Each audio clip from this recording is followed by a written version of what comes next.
بسم اللہ والحمد للہ والصلاة والسلام علی رسول اللہ وبعد۔ ناظرین اکرام، افطاری میں جلدی کرنا یہ آپ صلی اللہ علیہ وسلم کی سنت ہے۔ رسول اکرم صلی اللہ علیہ وسلم نے ارشاد فرمایا، لا یزال الناس بخیر ما عجل الفطر۔ صحیح بخاری اور مسلم کی حدیث ہے کہ لوگ اس وقت تک بھلائی میں رہیں گے، خیر میں رہیں گے جب تک وہ افطاری میں جلدی کریں گے۔ تو افطاری میں جلدی کرنا یہ آپ علیہ الصلاۃ والسلام کی عادت مبارکہ تھی۔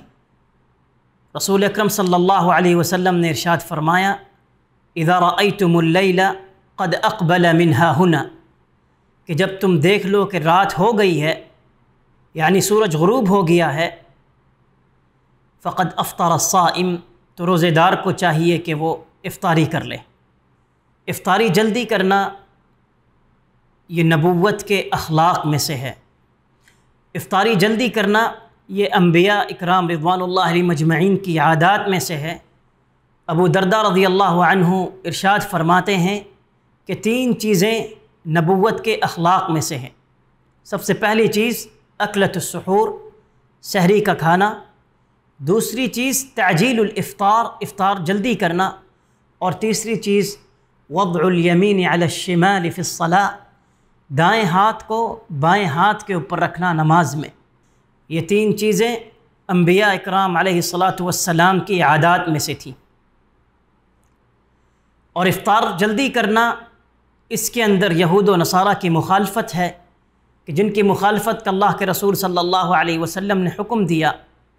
رسول اکرم صلی اللہ علیہ وسلم نے ارشاد فرمایا، لا یزال الدین ظاہرا، کہ یہ دین اس وقت تک نصرت میں رہے گا، ما عجل الناس فطرا، جب تک لوگ افطار میں جلدی کریں گے۔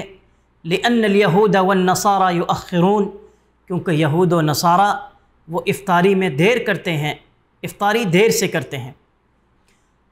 ابی عطیہ رضی اللہ عنہ کہتے ہیں کہ ایک مرتبہ میں اور مسروق رحمہ اللہ عائشہ رضی اللہ عنہ کے پاس آئے اور آپ سے سوال کیا کہ 2 آدمی ہیں، ایک آدمی افطاری میں جلدی کرتا ہے اور جلد نماز کا اہتمام کرتا ہے، دوسرا آدمی افطاری میں دیر کرتا ہے اور دیر سے نماز کا اہتمام کرتا ہے، کون ان میں سے بہتر ہے؟